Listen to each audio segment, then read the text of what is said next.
Good evening, everybody, and welcome to another episode of He Said, a look at the world from a seasoned Black man's perspective. I'm Alvin King.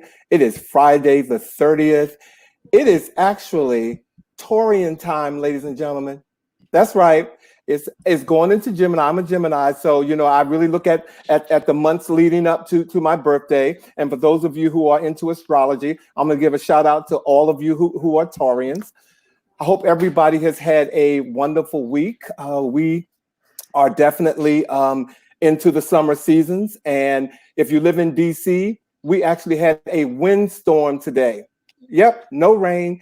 It was so windy, it was blowing furniture and everything. I mean, we even had like one of those announcements come over the radio, a PSA with the noise and all that thing, saying, alerts telling you that the wind is coming. I thought it was like the Wizard of Oz or something like that. But anyway, welcome to our show as we wait for some folks to come in. Again, thank you for joining us again this Friday. Our show tonight, ladies and gentlemen, we are having another segment of our Blackout series. We did a segment on the N-word that you all really loved, and we're going to continue it tonight with a show called Enough is Enough. And we're going to talk about this pandemic of the killing of Black people. And we're going to talk about police reform, defunding the police, qualified immunity, institutionalized racism. We're going to get as much as we possibly can get in. Hey, Linnell, thanks for joining us again tonight. We're going to get as much as we can in tonight, ladies and gentlemen, on that. And while I'm here, I want to let everybody know that this is not a show tonight where we are going to badmouth the police. We don't have to do that. There's enough going on where we know what's happening. We are of our own sound mind and body. We can see what's happening. And we want to talk about some of the issues that have plagued us with the killing of Black people. And while I'm here also, I want to give a special shout out to Ahmaud Arbery's family and Botham Jean, who was killed in 2018 by the police officer, the female who was in the wrong apartment. All persons in the killings of Botham Jean and Ahmaud Arbery have been convicted. So it doesn't bring them back, but I do want to give a shout out from the He Said family to their families and wish them well that justice has been served in that case. Well, we got a big show come here tonight, so I want to bring on my co-hosts. Ladies and gentlemen, welcome to the He Said stage, Vash and Jacques with. Hey, Alvin. Hey, Alvin. Good evening. Hey, Jacques. How are you guys? Hey, Alvin. Hey, Vash. Hey. How y'all doing tonight? And cheers. You guys good? I'm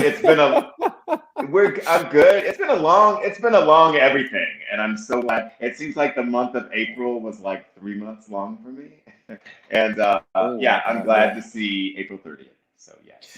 Yeah. April 30th is my brother's birthday. So happy birthday, John. I hope you're watching. Right. Happy birthday, John. And, happy birthday, all Taurus folk, because it's about to be your time.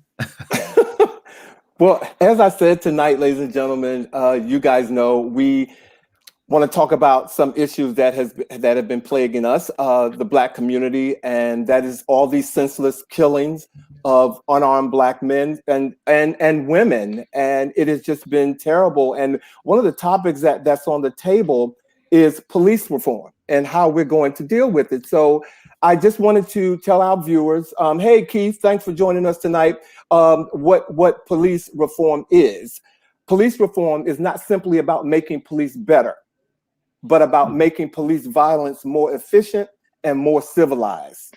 And when I think about that, I think about like the tear gas situation, back in the late 50s and early 60s. I was born in late 50s, where the police use of tear gas was deemed a significant reform measure for police violence during that time. So, but it seems like we're back here right now. So let's talk about police reform and what we feel that can be done. Hey, Alma, how you doing? Welcome to the show.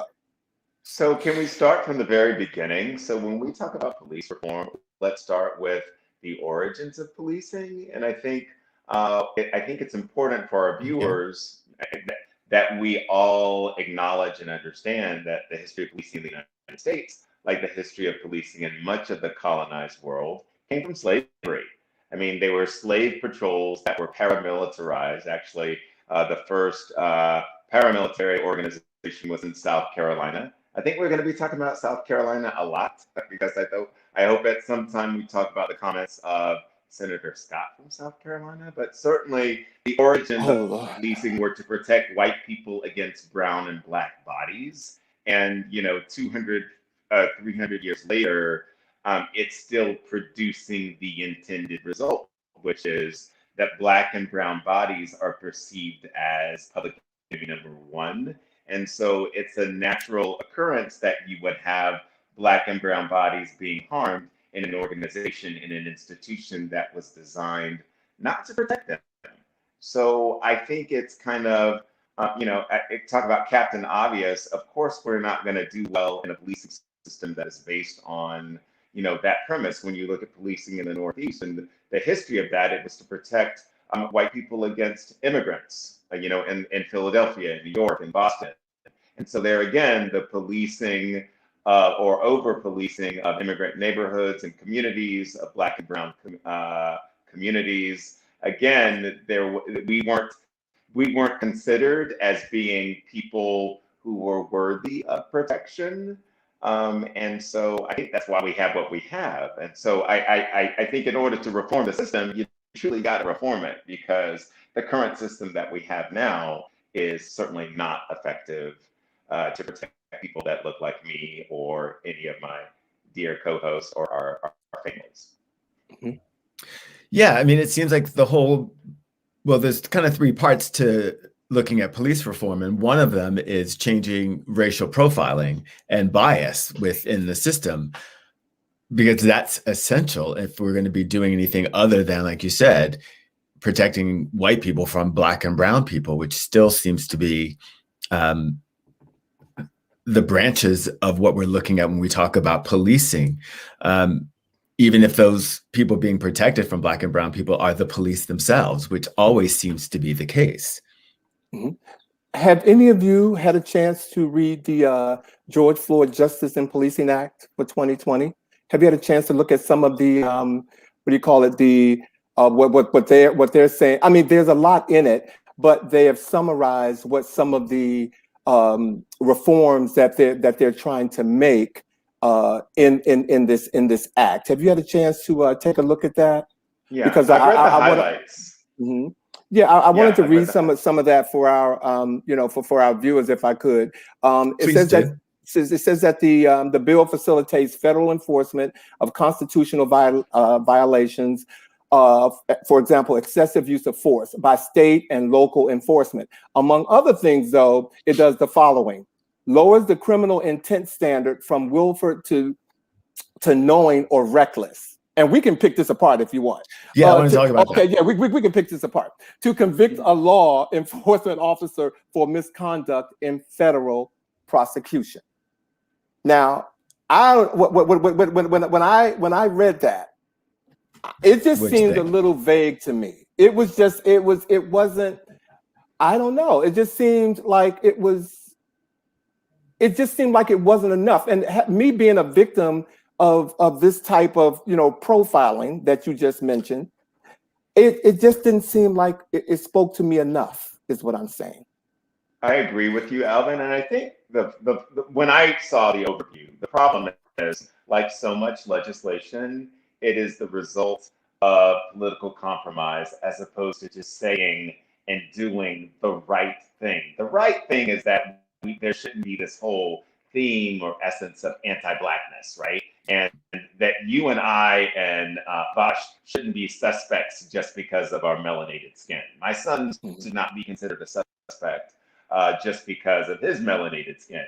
And so I don't think it goes nearly enough. I think it was designed, and again, legislation is the result of compromise, but does legislation actually hit the heart of the issue? The heart of the issue is that the system's got to work for all of us. And until the system sees black and brown people as citizens of equal standing, worthy to be protected, not who are not evil or not bad or not harmful as a result of our of our skin, then it's never going to go far enough. It's like gun legislation. It's like, it's really simple.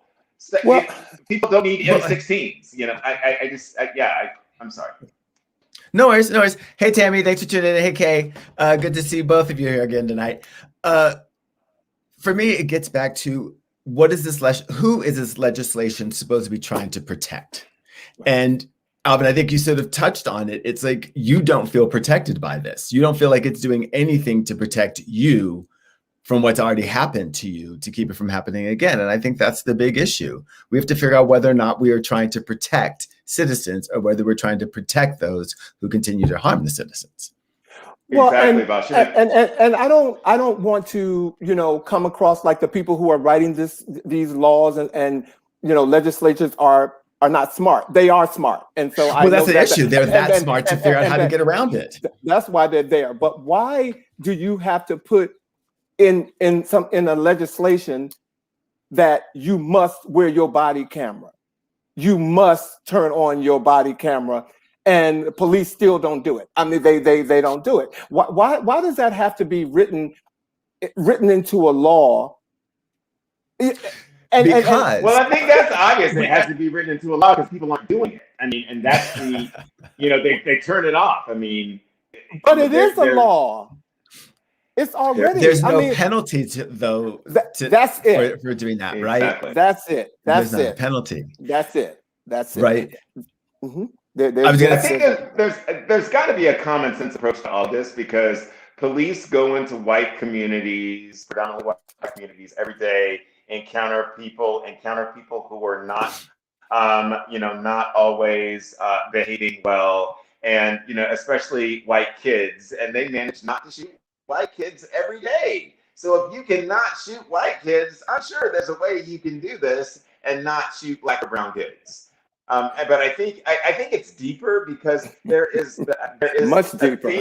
There's a theme of anti-blackness. I mean, when you look at Holly, and I don't think you can take these in compartmental. I think you've got to look at it as a whole. And I know Alvin and Josh, we're going to be talking about institutional racism. And so again, the history of this country has been since the 1600s. This land was occupied by brown people. There were more brown people than white people. And as America was being formed from the English colonies, there was this establishment of whiteness and this out-criminalization, this active criminalization of black and brown bodies. And that's never been undone. Like the 3/5 clause of the Constitution is still in the Constitution. And it's not like, when the 13th, 14th, 15th Amendments were passed, it's not like they went back and said, so we're going to take out the 3/5 clause. We know that was a mistake. No, you can still read it in the document. And I think that speaks volumes as to where the country is. And am I checking the box, or am I really trying to implement transformational change and have a welcoming and inclusive society for everyone? I think that's where we are. Exactly. I mean, it does come back down to, again, there's sides negotiating about what these bills are going to hold in them. And there are two sides about who is actually going to be protected. We're sort of dancing around this whole notion of qualified immunity, which gets back into, Alvin, what you were saying about having to tell people wear your camera, telling them that they have to do certain things that will then give evidence that qualified immunity does not apply to what they're doing, because qualified immunity is supposed to protect people who have made reasonable mistakes in judgment. But, if you can actually show that people are premeditating going after people at a protest, like we saw in the case in Missouri, or that they're planning on going out and doing something, their body cameras would prove that, and qualified immunity would not apply. And that's another thing that has to be included in police reform. Absolutely. Well, I'm trying to open my mind. I'm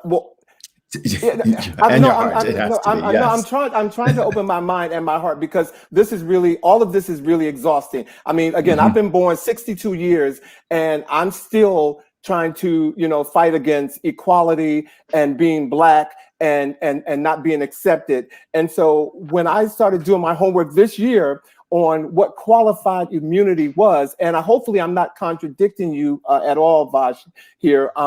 But when I started reading about qualified immunity, my understanding of it is that it is a legal principle that grants government officials performing discretionary functions the immunity from civil suits, unless the plaintiff shows that the official violated clearly established statutory or constitutional rights of which a reasonable person would have known. That pretty much exonerates them from any type of wrongdoing.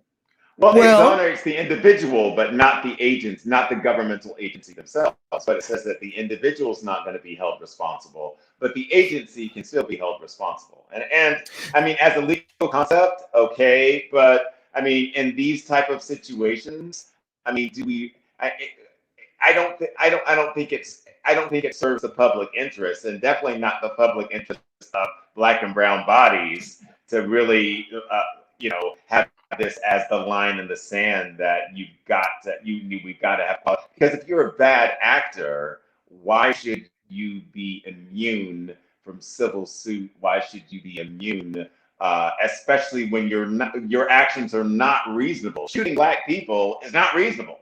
And to say, oh, I mistook it, I thought this was a taser, girl, please. Yeah. I mean, right. Yeah. So let's get rid of it. Honestly, qualified immunity would sort of really kind of technically, I would think, apply to her because she made a mistake technically. Yeah, but was her mistake reasonable under the circumstances? I mean, that's the trigger, right? Yeah, I mean, because it does. I mean, I would understand why you would, if you had a system that was really justly applying to all people, I could see where you would want to make sure that if someone made a mistake, that they were not so dramatically penalized. It's just that process has been so abused that now people have it so ingrained that they don't feel like they have to do anything, including turn on their body cameras. Can I ask you a question? Because go ahead, Alvin. Well, the reason why I brought up this Amber Geiger person, this police officer, because she has filed an appeal because she wants this to apply to her because she made a mistake and went into the wrong person's apartment. And thank God it did not, and they found her guilty. But just going back to the police officer who pulled out the gun instead of the taser, sweetheart. That's 27 years you've been doing this. I understand I'm not a policeman and I can't say what you were going through at that time, but after 27 years, you don't know the difference between your gun and your taser? They're on different sides, etc. Plus, I mean, by the time we have gotten into a traffic stop, what happens in the traffic stop to me, it certainly doesn't matter as much. I'm way more concerned about the impulse to decide to pull over that person versus that person. And that police reform, how do you train that out of someone? Well, I think we're dancing, and Vash, I'm going to use your words, we're dancing around the issue. We're dancing around the issue that, look, first of all, this doesn't have to be a win-loss zero-sum game. There are ways that you can have viable, police, public sector, public safety agencies that work that also protect the lives of all citizens, including Black and brown people. We're dancing around the issue because it's like, okay, well, I want to be able to kill people, but no, either human life matters or it doesn't, and either brown life, either they matter or they don't, and you don't have to. Police don't need all the militarized or paramilitary toys that they have, and like all the I think that's just way. It's too much, and it defies logic. And I don't feel safe knowing that my police department has tanks and armored vehicles and M16s, because if you're gonna stop a bank robber, you're not gonna do it with a tank and an M16. And I'm at a loss for words because it's so frustrating, because I just think the obvious thing is this has gone way too far, and I think this is a moment of reckoning. And I just wish that there was some honest dialogue among both sides of the aisle, across the aisle, say that, look, we've got to protect the lives of people. This has gone too far, but this is, we're in a post-colonial period, but we're still operating according to these colonial principles, that brown bodies or black bodies are somehow still dangerous and they still need a certain measure of protection against people who look like us. So how do you? Well, okay, so if we know that, if we know what try saying that 5 times, systemic racism is, and how it's embedded in our society, as human beings, Black men who've experienced what we've experienced, how do you see that changing? How do you see that? What do you see happening in order to change that? Because it's embedded in our society right now. So how do you take the covers off of that and change it? How do you have any opinion or ideas of how you could see that playing out? Well, I think we're sort of seeing it happening right now. What's happening now because of this pandemic is that people have been riveted to their televisions, their devices, and all of these sort of situations are being seen. And people are having to, one, talk about it, two, have conversations within themselves about how much more of it they can even tolerate, and then discussing the fact that people have not been making it up. It's really real and something has to be done about it. And they have to decide whether they can be a silent observer or whether they have to actually participate in the conversation. Right. I totally agree. And I think the other thing is that we need to make a shift because this is multi-generational transformational work. This is not a training. This is not a class. We have to all recognize, and I think you're absolutely right, Vash. It's acknowledgement. Let's acknowledge the lived experience of people who look like us and people who are all across the color spectrum and the race and ethnicity spectrum to recognize exactly how we got here. That this is the result of a colonial system, of an imperial system that was designed for white people only, and that the United States is a caste system with white men at the top and with Black men at the bottom. It was created to be a caste system, and until we restructure this, it's always going to be what it is. Well, and to what you said about, okay, we already know what has happened. We know where it came from, and so now we are here. I don't have a problem with looking back and seeing where we have to figure out where we were so we can get an idea of where we need to go. But we already know where we've been, and so I'm just trying to understand how we're going to move through this. Now, I know Andrew Cuomo has already, now just this month, today, a 10-bill police reform package was supposed to have been passed in New York. I don't know where it stands, but it was a 4-part executive order that requires all police departments to design specific reforms or lose their funding. And to be eligible for state funding, departments must adopt individual plans, present those plans to the head of police, and consider feedback and comments from the public. Local legislators must approve these reforms by April 30th, today. Now, I don't know where all that is, but when I think about where we're going, to me, when I did some research on what Andrew Cuomo, this bill that he's passed, to me, that's moving it forward. That's making change. That's something that I can understand and feel safe knowing that something is being done and people are not just sitting back saying, okay, that's happened. Right. Because you can only justify what you've been doing for a certain length of time before and have it be called to task before you have to eventually start twisting and changing these policies. But there's just so many things. I definitely would like to see. I would like to see qualified immunity go away. It really is, but I would like to see qualified immunity go away because I think that it's time for people to be held responsible for their choices, and we can be reasonable in mistakes. As Keith was saying earlier, Keith J said, mistakes happen. We want to acknowledge that, but we've gone beyond the mistake phase, and I would like to have more open conversations about what goes on in the decision making. Well, it starts with us. It Yeah, starts with and us, Alvin, and we're doing it. I'm sorry. It does. no, I was Yes. going to say, I want to come back to a point that you made earlier, Alvin, that we're not anti-police. And No. I don't think that this conversation has to be anti-police. In fact, picking up on something that Vash said earlier, I think it serves everyone's interests.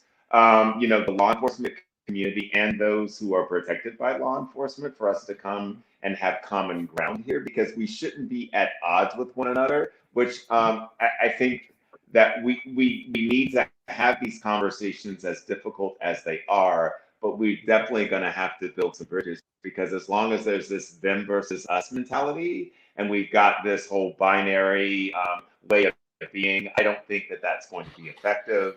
I think what we've got to really move into a space where we get to acknowledge the lived experience of every single human being that is impacted by this. And from that, not from the lens of political compromise, but from the lens of the people actually living this out, what really serves us. When you ask common people, what they need to have healthy neighborhoods, or what they need to have vibrant communities, they name a lot of things.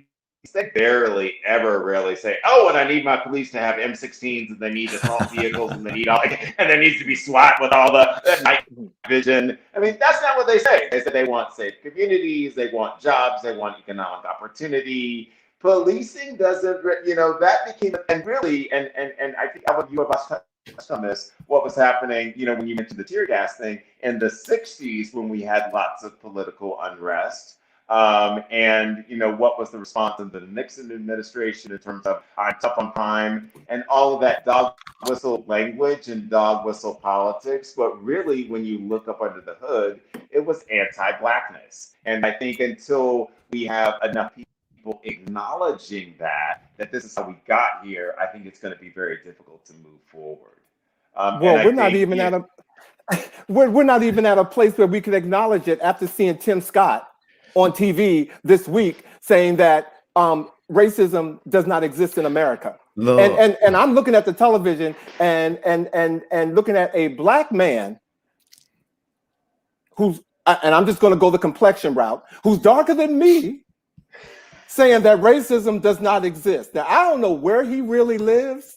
Okay. I'm going to have to take a drink on that one.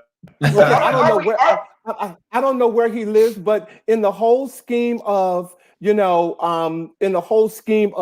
a place where we can all talk about it, and come to a meeting of the minds. How can you do that when you have someone like Tim Scott, and he's just one of many that is spewing this type of delusional rhetoric, to the public, saying that racism doesn't exist, and there are people who believe him. But gentlemen, are we surprised that the Republicans used a Black man of that complexion from South Carolina, which was the state that started the Civil War? I mean, this is spooky, and it's crazy and comical in a very dark way that you would have this individual be the spokesperson for the Republican Party to say, hey, there's nothing to see here. Problem solved. We elected a Black president a couple years ago, and we just elected an African-American Indian vice president. But that's colonialism 101, that you find someone who is of the subjugated population to espouse a counter narrative. I mean, so again, so getting back to your point, how do we meet and come to when you got people who are doing that? I'm not surprised that they put him out there like that. But the fact that they did is the fact that they did, and he said what he said. And there were people who are looking at him. You cannot erase that. So right. I just have I could care less why they put him out there. He was out there. Yeah. So here's what I think. Yeah. As I was watching that, I was saying, hey, my white relatives and my biracial relatives would strongly disagree. I was raised by my white great-grandfather here in North Carolina. And so the lived experience of a white man who had to give up his whiteness to stay legally married to my great-grandmother is going to nullify absolutely everything that Senator Scott said. And I think what's going to happen, what needs to happen, Alvin, what we see, Alvin and Vash, is that more non-Black people, more white people are standing up as allies. More white people are speaking truth to other white people. You've got a lot of that going on. You've got the work that Dr. Brene Brown's doing. You've got a work that the President of the United States. I give him tremendous props because Uncle Joe is reading the people, honey. He is telling everybody, look, this is, I'm going to tell you what it is. And we need more people like that to speak to their constituents to say, look, we need to have a deeper conversation because, we need more truth tellers, but it needs to be more white allies who are standing up to say, hey, look, this ain't working. It's never worked. We've always been ignoring this large population, and we can't do that any longer if we're going to thrive in the 21st century. We have to. This is a moment of reckoning. I think it's a moment of global reckoning. And I even look at myself. It's like Anyway, go ahead. I'm sorry. You guys go ahead. Well, we could go on and on with this particular conversation because there's still things that we haven't talked about, like defunding the police, et cetera. So enough is not enough. Enough is enough. So we are going to be coming back to this topic and taking it a little bit further. But y'all have been making comments throughout this time, and it's time for what y'all said, where we really come out and talk to y'all and hear what you have to say and make sure that that what you say is important to us because you are very much a part of this conversation. So every week we send out our question of the week and we ask people, what would some question connected to our topic. And we sent something out this week and it was, if you had a magic wand, what would you do to end this police epidemic, the police violence epidemic? And, we want to make sure that if you still have answers to that, you can still bring those into us or you can type them in for us right now. But I do want to say that Scott Luscious, is it Luscious? I would say Luscious. I like Scott Luscious. He made a comment about another topic that we did when we did the N-word. And he said that it's even more hurtful when you have hurtful comments like homophobia coming at us from our own community. So I want to acknowledge that Scott said that. But in this feed about enough is enough, Keith J said, a mistake can have a reasonable can have a reason, but not an excusable event. So basically he's saying you can have a mistake happen, but not have it be excusable. I have a feeling that you're talking about qualified immunity. Would you let me know about that, Keith? And then Bobby said that implicit bias is present in so many of these cases and that blanket immunity is dangerous. The system of policing must be redefined and we must have to allocate dollars to support training and inclusion of those with mental health expertise to respond to those in need. Now that is definitely tying back to defunding the police, because when we talk about defunding the police, we're really talking about moving those dollars. Yes. Right. So that's a very good comment, Bobby. What do you guys think about that? I loved it. I loved it. And I mean, I happen to know that Bobby is an educator and he, mental, the whole topic of, preparing police to deal with mental illness, if you will, is so lacking. And there's not enough training or enough support to ensure that they have the tools that they need to do their job. So I totally agree. And that we all remember in the Reagan, because we're old enough to remember the Reagan administration, what happened all across the country when mental health was defunded and all of these resources and the safety nets evaporated. And, all of these people were without support, they were out. And then the only call you could make was to police, which was completely inadequate because what so much of this population needs is mental health support, mental health services, and that was eviscerated throughout the United States, and it gets to come back. It absolutely has to. I want to talk about it's not just for mental health things. There's also the need for social workers and other social support. There was a case that went through the Supreme Court where police did not respond to a domestic violence situation.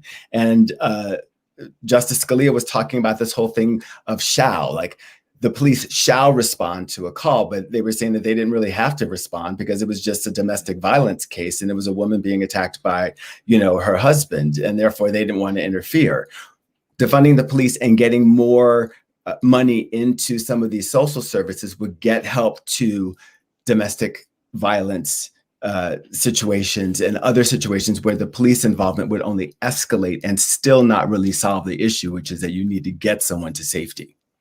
Right. And shout out to the city of San Francisco that now has mental health strike teams that are now responding to calls that are, you know, when people call 911, but it's a mental health issue, it's not a law enforcement issue. What you have are these teams going out in the city and county of San Francisco. And I know that's happening in other parts of the Bay Area and probably other parts of the country. I'm intimately familiar with what's going on in San Francisco. So at least that they're putting their money where their mouth is, and they're putting the resources where they need to be, because that doesn't require a police response. It may be a mental health, it may be a social services response, but I think we've got to get, and the other thing, guys, we need to get back to this, get away from the concept that government is bad, because government is us. I mean, government is the people. And so why would we want to build, again, we're buying into a narrative from, you know, with a political angle that government is evil, it's bad, but actually government does some great things. And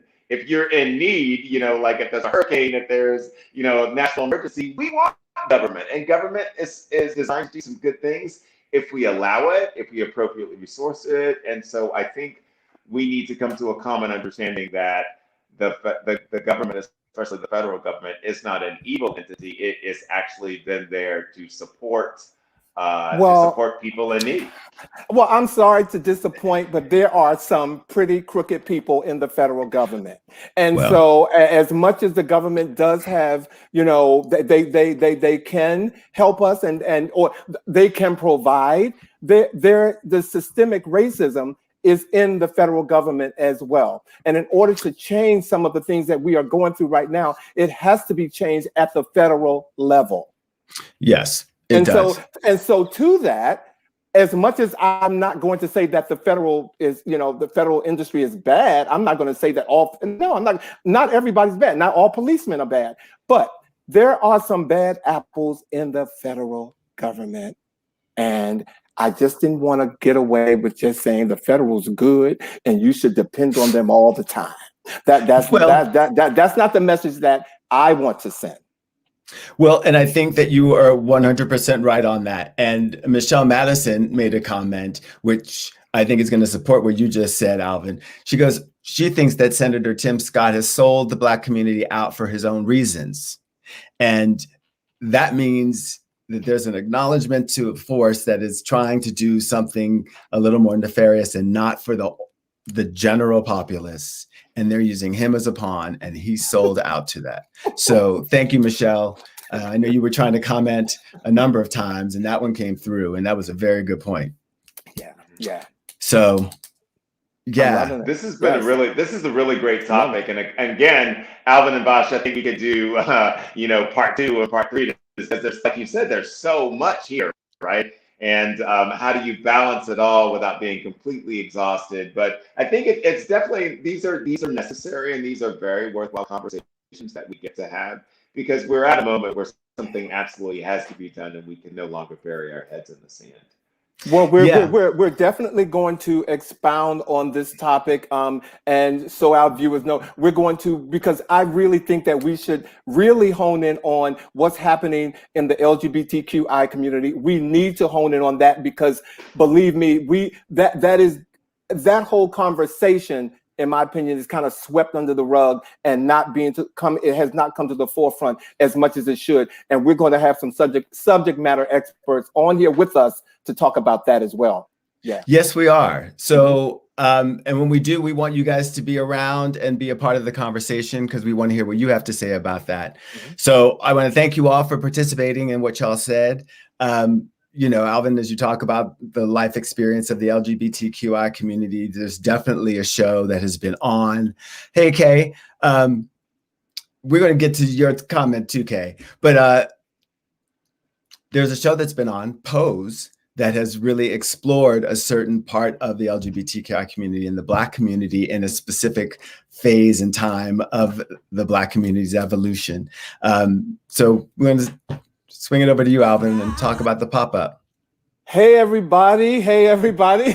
We have decided, thank you, Vash and Jacques, for an enlightening conversation. It is time now for the pop-up, ladies and gentlemen. And for those of you who have been waiting and waiting and waiting, seemed like forever after season 1 and 2, buckle your seatbelts, because on Sunday, May the 2nd at 10 o'clock, Pose is returning for season 3. That's right. And you know, we did have a clip, but you know what, we can't play it, but I know all of you have seen it. You have seen the trailer for it. So I know for those of you who have binge watched season 1 and 2, I know that you are really ready for season 3. Oh, can you hear what I'm saying? Yes. Can you hear what I'm saying? I hear it.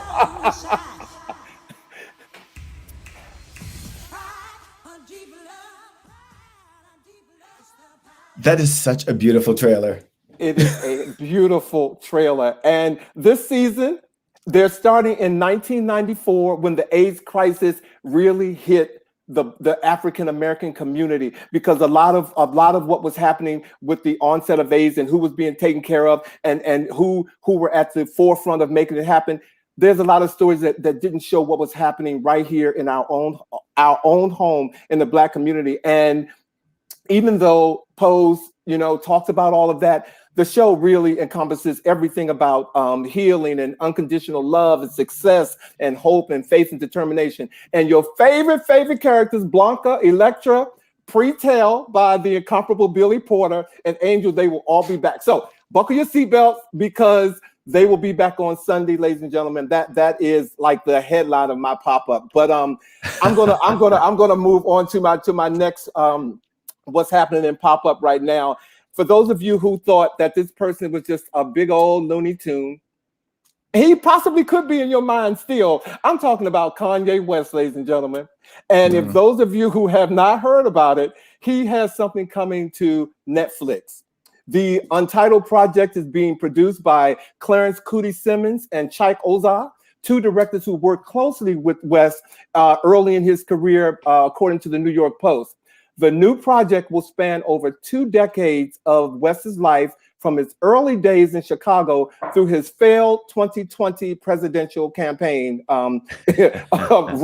And Netflix is paying Kanye West, ladies and gentlemen, $30 million to do this, okay? To have his documentary show, okay? So go ahead. So many of his life events have played out and affected people in so many different ways. It is a riveting story. I would like to know more about what was going on.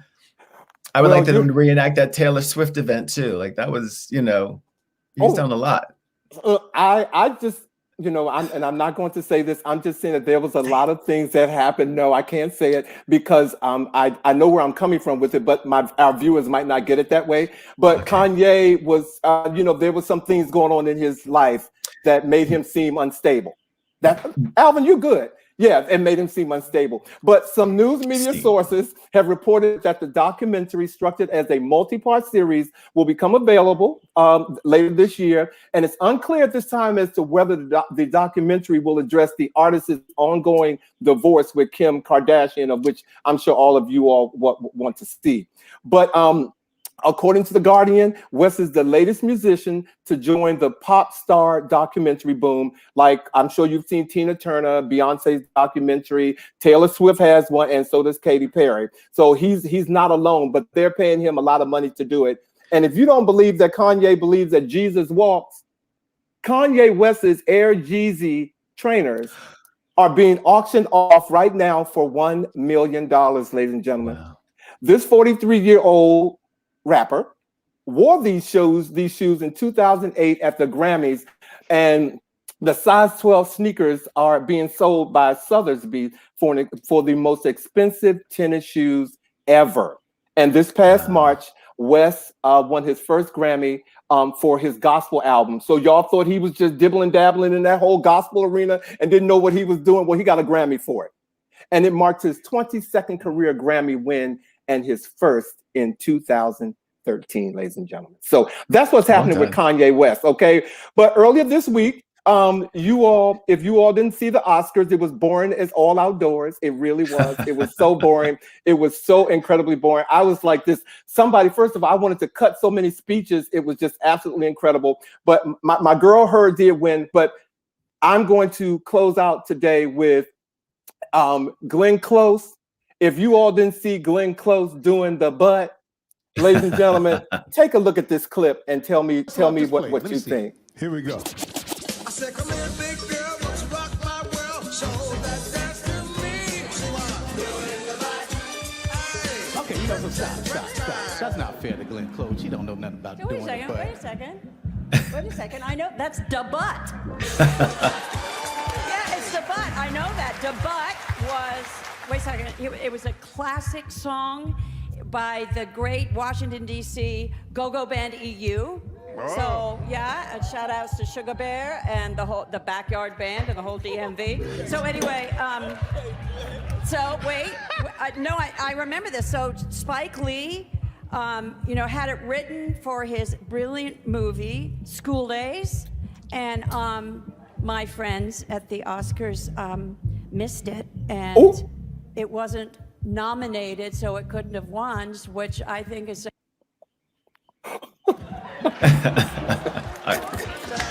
I love Glenn Close. Love her. Expecting that at all, that you knew the butt. It's dope and uncomfortable at the same time that you had on. But do you know the dance though? Do you know how to do the butt? Quest, turn it up. Come on, let's see it. Let me see you do the butt. Let's see it.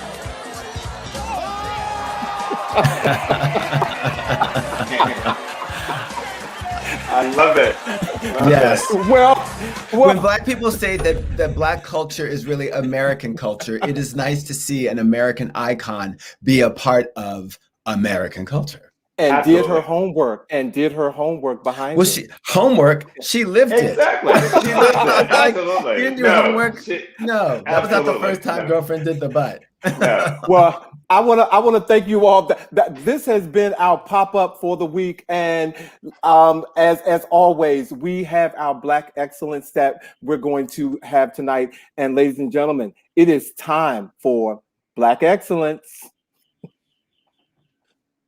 This week, we are choosing to honor African Americans in the field of sports and athletics. And we have chosen none other than the American gymnast Simone Biles.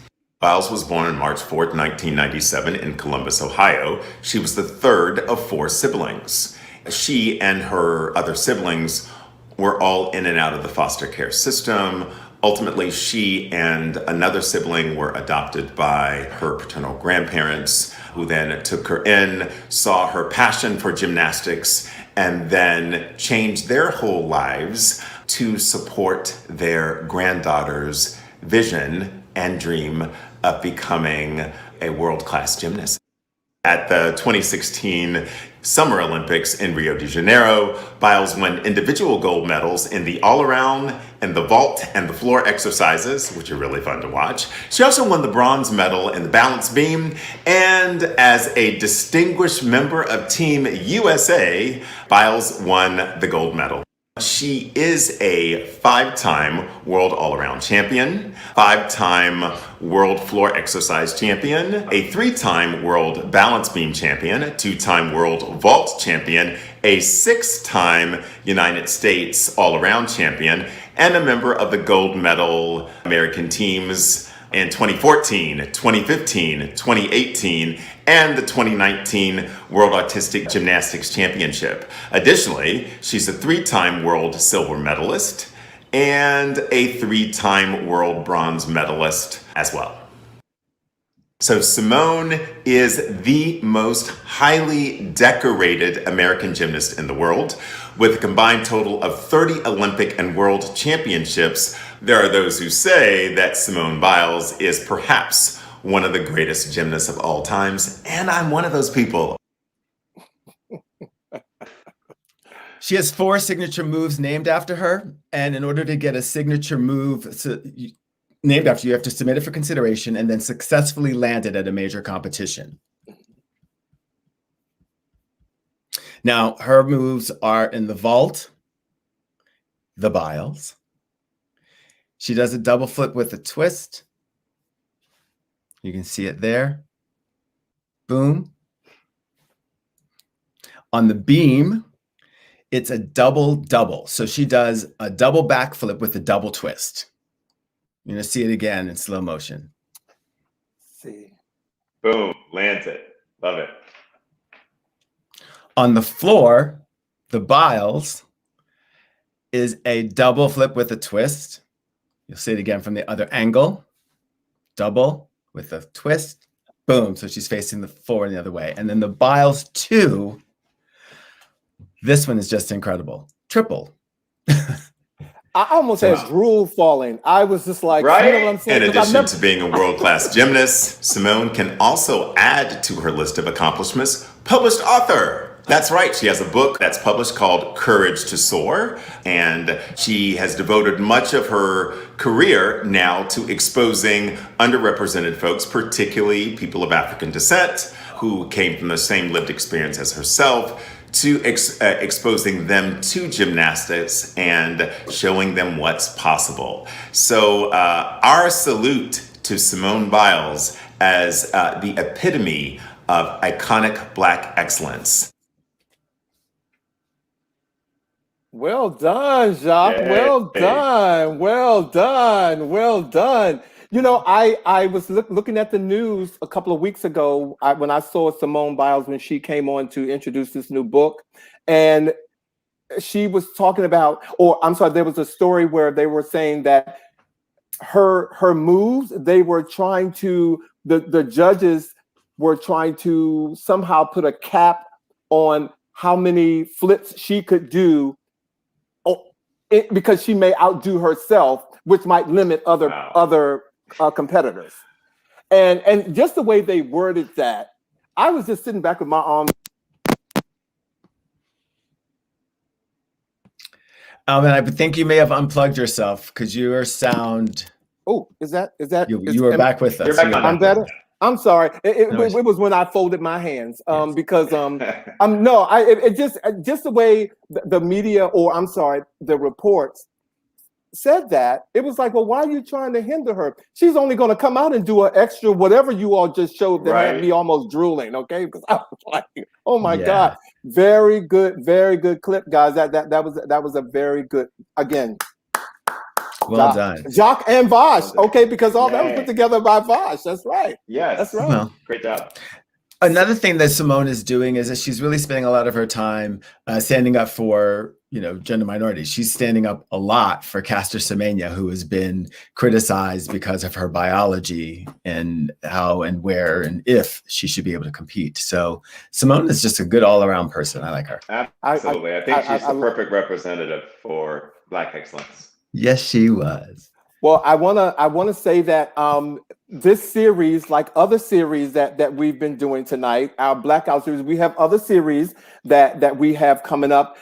Those of you who really liked our mental health awareness series and where we spoke on mental health awareness and diabetes, it is coming back. We got some more coming back for you on that. Thank you so much. All of your comments and support in that area was very good. And we're going to move on to another topic that we hope you guys will enjoy next week.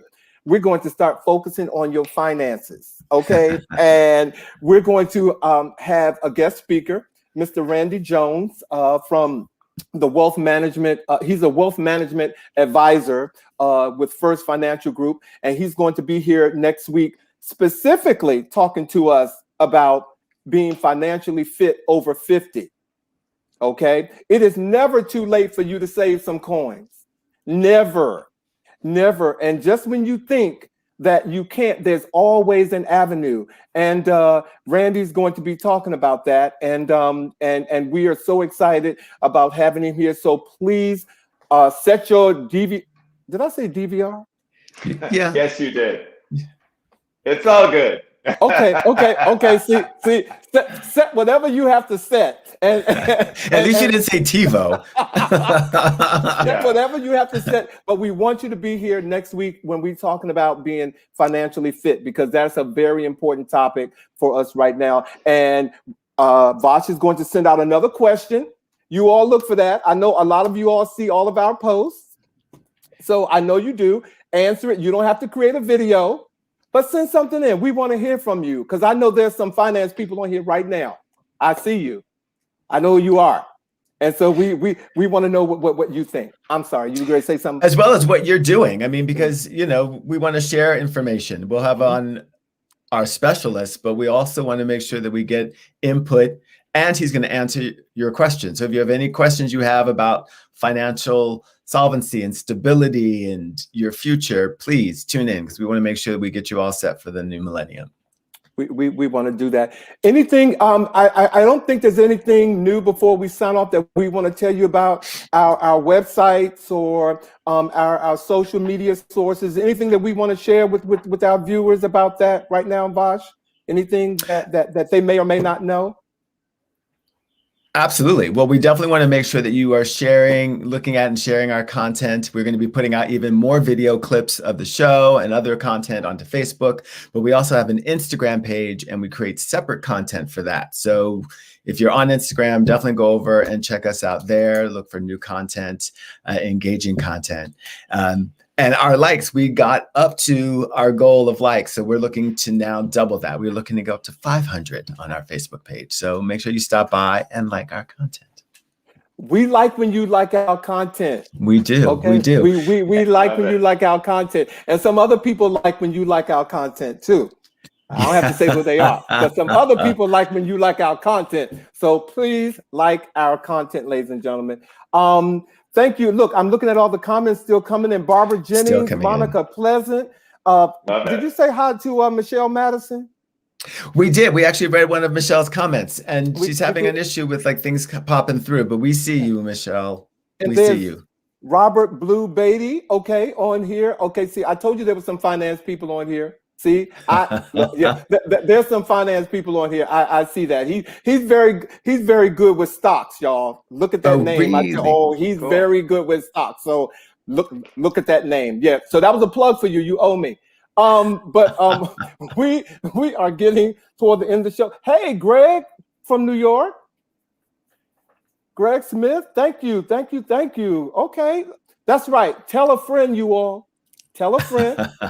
Share it. Tell them that he said team is here. Please tell somebody so they can tell somebody. And you guys, this was our 10th show. Did you realize that? We're having our little like milestone anniversary. Wow. We upped the production value for you all for our 10th show. That's right. We tried to give it to you today. So, and we will sip to that. Thank you. Yes, thank you. Well done, guys. I'm looking forward to the next 10 with you all. I really am. Well, as always, we like to leave you with our words of the week. And today is not an exception. And Bobby, thank you. You're welcome. We will continue to create a space for everyone. Thank you, Bobby. That we appreciate that. Our words of the week. It is not our differences that divide us. It is our inability to recognize, accept, and celebrate those differences. And this was a quote from Audra, I'm going to say Lorde. Andre Lorde. I was trying to put my little British little thing onto it, but it was Andre Lorde. But thank you everybody for joining us tonight on behalf of everybody who makes this happen. Thank you so much for joining us, and we hope that you will turn in next week for another episode of He Said. So number 11, yay, 10 shows under our belt. You guys have a good weekend and stay safe, okay? And we look forward to seeing you all next week. And watch Pose. Watch Pose. Good night.